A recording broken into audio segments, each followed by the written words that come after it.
কাছাড়ের খাটিগড়ায় ভয়ঙ্কর সড়ক দুর্ঘটনা, সবজি বোঝাই লরির উপর ভেঙে পড়ল বৈদ্যুতিক খুঁটি, বিদ্যুৎ না থাকায় বড়সড় অঘটনের হাত থেকে রক্ষা। কাছাড় জেলার কাঠিগড়ায় ব্যস্ততম এলাকায় ভয়াবহ সড়ক দুর্ঘটনার ঘটনা ঘটেছে। আজ অর্থাৎ সোমবার দুপুর নাগাদ কাঠিগড়া বড়খলা সংযোগী সড়কের অন্তর্গত খাটিগড়ার গণিরগ্রাম এলাকায় একটি সবজি বোঝাই লরি নিয়ন্ত্রণ হারিয়ে রাস্তার পাশে থাকা বৈদ্যুতিক খুঁটিতে ধাক্কা মারে।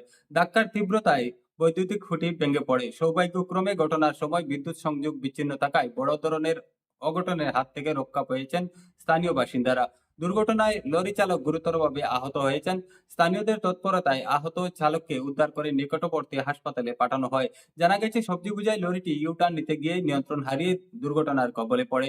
স্থানীয় বাসিন্দাদের অভিযোগ, গণিগ্রাম এলাকায় বারবার সড়ক দুর্ঘটনা ঘটছে। এই স্থানে যানবাহনের গতি নিয়ন্ত্রণের জন্য দীর্ঘদিন ধরে স্পিড ব্রেকার বসানোর দাবি জানিয়ে আসছেন তারা। যদিও পূর্ত বিভাগে একাধিকবার আবেদন করা সত্ত্বেও আজ পর্যন্ত সেখানে কোনো স্পিড ব্রেকার বসানো হয়নি। এদিকে দুর্ঘটনায় বৈদ্যুতিক খুঁটি ভেঙে পড়ায় আশপাশের অন্তত 5টি গ্রামের বিদ্যুৎ পরিষেবা বিচ্ছিন্ন হয়ে পড়ে। খবর পেয়ে বিদ্যুৎ দপ্তরের কর্মীরা মেরামতির কাজে নেমেছেন বলে জানা গিয়েছে। ঘটনাকে কেন্দ্র করে এলাকায় তীব্র চাঞ্চল্য ছড়িয়ে পড়েছে। স্থানীয়রা অবিলম্বে বিপজ্জনক এই সড়ক অংশে প্রয়োজনীয় নিরাপত্তামূলক ব্যবস্থা গ্রহণের দাবি জানিয়েছেন।